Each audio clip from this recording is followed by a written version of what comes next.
സ്വന്തം പതാക ഉപയോഗിക്കാൻ കഴിയാത്ത ലീഗിനെ കുറിച്ച് സഹതാപമെന്ന കെ റഫീഖ്. പാർട്ടിയുടെ അംഗീകാരവും ചിഹ്നവും നഷ്ടപ്പെടാതെ നോക്കണമെന്ന MP നവാസ്. ഇടത് വലത് മുന്നണികൾ രാഷ്ട്രീയ നാടകം അവസാനിപ്പിക്കണമെന്ന TM സുബീഷ്. പ്രാദേശിക സംഭവങ്ങൾ മുതൽ ദേശീയ രാഷ്ട്രീയം വരെ ചർച്ചയായി മലനാട് ചാനൽ ഒരുക്കിയ ഹൈറേഞ്ച് പഞ്ച്. കൽപ്പറ്റ പുതിയ ബസ് സ്റ്റാൻഡിലാണ് തത്സമയ തെരഞ്ഞെടുപ്പ് സംവാദം സംഘടിപ്പിച്ചത്.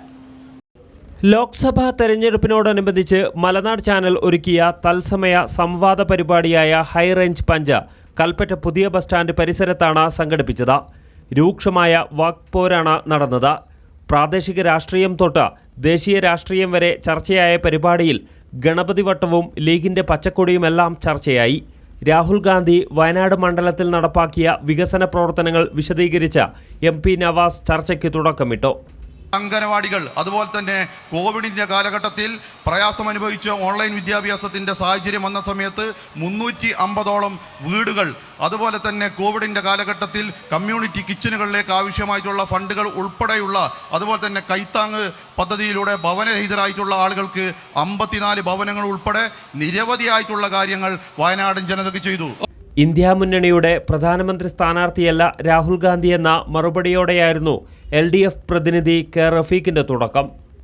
പറഞ്ഞുവെച്ച വാഗ്ദാനങ്ങൾ ഒന്നും പാലിക്കാൻ കഴിയാത്ത പരാജയപ്പെട്ട MP ആയി ശ്രീ രാഹുൽ ഗാന്ധി മാറിയിട്ടുണ്ട്. രാത്രിയാത്ര നിരോധനത്തിന്റെ കാര്യമെടുത്താൽ അതാണ് അവസ്ഥ.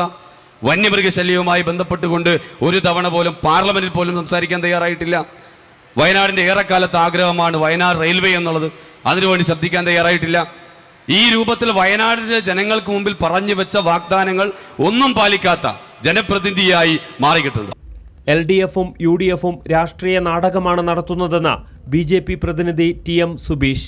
കഴിഞ്ഞ ലോക്സഭാ ഇലക്ഷനിൽ ഏറ്റവും കൂടുതൽ രാഹുൽ ഗാന്ധി ഉയർത്തിയ മുദ്രാവാക്യമാണ് വയനാടിലൊരു ബദൽ പാത, അതുപോലെ രാത്രികാല നിരോധനം, അതുപോലെ റെയിൽവേ, വയനാടിനൊരു മെഡിക്കൽ കോളേജ്. ഇതൊന്നും ഈ 5 വർഷമായിട്ട് ഏതെങ്കിലും ഒരു പദ്ധതി നടപ്പിലാക്കാൻ രാഹുൽ ഗാന്ധിക്ക് സാധിച്ചിട്ടില്ല. ലീഗിന്റെ പച്ചക്കൊടിയിലായി പിന്നീട് ചർച്ച. ആ പാർട്ടിയുടെ അസ്തിത്വം എന്ന് പറയുന്നത് അതിന്റെ കൊടിയും അതിന്റെ നിലപാടുമല്ലേ. ആ അസ്തിത്വമായിട്ടുള്ള കൊടി കീശയിലിടേണ്ടി വന്നു. ഇവിടെ പറഞ്ഞല്ലോ പിടിക്കുന്നില്ല തീരുമാനിച്ചത് കൊണ്ടാണ് പിടിക്കാതിരുന്നത്. ഞാൻ ചോദിക്കട്ടെ, എന്തിനാ വണ്ടൂരിൽ KSUക്കാർ MSFകാരെ തല്ലിയത്? എന്തിനാ? കൊടി പിടിച്ചതിന്റെ ഭാഗമായിട്ടല്ലേ.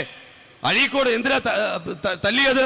അതുപോലെ തന്നെ കണ്ണൂരിൽ പച്ചക്കൊടി പിടിച്ചതിന്റെ പേരിൽ അടി കിട്ടുന്ന അവസ്ഥയിലേക്ക് ലീഗുകാർ മാറിയില്ലേ?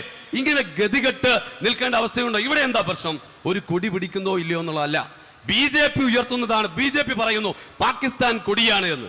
പാകിസ്ഥാൻ കൊടിയാണ് എന്ന് പറയുമ്പോ കോൺഗ്രസിന്റെ നേതൃത്വം എന്താ പറയേണ്ടത്? ഇത് ഞങ്ങളുടെ പാർട്ടിയുടെ കോൺഗ്രസിന്റെ സഖ്യകക്ഷിയായ ലീഗിന്റെ കൊടിയാണ് എന്നല്ലേ പറയേണ്ടത്? സ്വന്തം പതാക ഉപയോഗിക്കാൻ കഴിയാത്ത ലീഗിനെ കുറിച്ച് സഹതാപമെന്ന് കെ റഫീഖ്. ലീഗിന്റെ കൊടി എപ്പോൾ ഉപയോഗിക്കണമെന്ന് CPM ഉപദേശിക്കേണ്ടെന്ന് നവാസിന്റെ മറുപടി. അന്ന് ആരുടെയും പതാക ഉപയോഗിച്ചിട്ടില്ലല്ലോ. അതൊരു പക്ഷേ അവരെടുത്ത തീരുമാനത്തിന്റെ ഭാഗമായിരിക്കും. അതുപോലെ ഞങ്ങളെടുത്ത തീരുമാനത്തിന്റെ ഭാഗമായിട്ടാണ് അത്തരത്തിലുള്ള ഒരു സമീപനവുമായിട്ട് മുന്നോട്ട് പോയിട്ടുള്ളത്.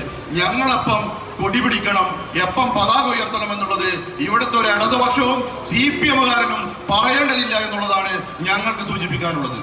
ചർച്ചയ്ക്ക് ആവേശം പകരാൻ BJP പ്രതിനിധിയായി ഷാജിമോൻ ചൂരൽമലയും എത്തിയിരുന്നു.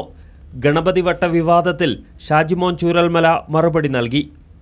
8-ാം നൂറ്റാണ്ട് മുതൽ 16-ാം നൂറ്റാണ്ട് വരെ ഉണ്ടായ ജൈന കുടിയേറ്റം, അതിനുശേഷം ആ കാലഘട്ടം മുതൽ തന്നെ ആ പ്രദേശത്തിനൊരു പേരുണ്ടായിരുന്നു. അത് നമ്മുടെ ബത്തേരി നഗരസഭയുടെ വെബ്സൈറ്റിലും അതുപോലെ തന്നെ മലബാർ മാനൂരിലും OK ജോണിയുടെ വയനാട് രേഖകളിലൊക്കെ കൃത്യമായിട്ട് പറയുന്നുണ്ട്. അതാണ് യാഥാർത്ഥ്യം. രണ്ടാമത്തെ ഒരു കാര്യം, വയനാടിന് ചെട്ടി സമുദായം, വയനാട്ടിലെ പണ്ടത്തെ കുറുമ്പ രാജാക്കന്മാർ, കുറുമ്പ രാജവംശം, വേട രാജവംശം, കുറുമര്, അവരൊക്കെ ഹൃദയത്തിലേറ്റുന്ന ഒരു പേരാണ് ഗണപതി വട്ടം.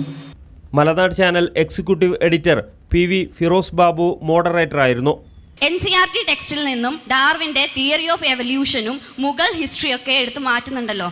നിങ്ങൾ സൂചിപ്പിക്കണം എന്താണ് തിയറി ഓഫ് എവല്യൂഷൻ എന്നും അത് മാറ്റിയിട്ട് നിങ്ങൾ എന്താണ് കൊണ്ടുവരാൻ ഉദ്ദേശിക്കുന്നതെന്നും കൂടെ പറഞ്ഞു വരണം. അതോടൊപ്പം തന്നെ ആ മണിപ്പൂരിലെ സ്ത്രീകളെ നഗ്നരാക്കി ആ തെരുവീതിയിൽ കൂടി നമ്മുടെ സഹോദരിമാരെ അങ്ങനെ കൊണ്ട് നടന്നപ്പോഴാണ് അവിടെ ഓടിയെത്താൻ കോൺഗ്രസിന്റെ ആരെങ്കിലും ഉണ്ടായിരുന്നോ? ഈ ആനി രാജ രാഹുൽ ഗാന്ധി അവിടെ സന്ദർശിക്കുന്നത് കണ്ടില്ല. ആദ്യമേ എഴുതി ചെന്ന് സ്പോൺസേഡ് പ്രോഗ്രാം ആണെന്ന് പറഞ്ഞത് ആനി രാജയാണ്. സഖാവ് ആനി രാജയെ രാജ്യദ്രോഹ കുറ്റം ചുമത്തി അവിടെ തുറങ്കലടയ്ക്കാൻ ശ്രമിച്ചു. വിവിധ ചോദ്യങ്ങളുമായി നിരവധി പേർ ചർച്ചയിൽ പങ്കെടുത്തു. News bureau, Kalpetta.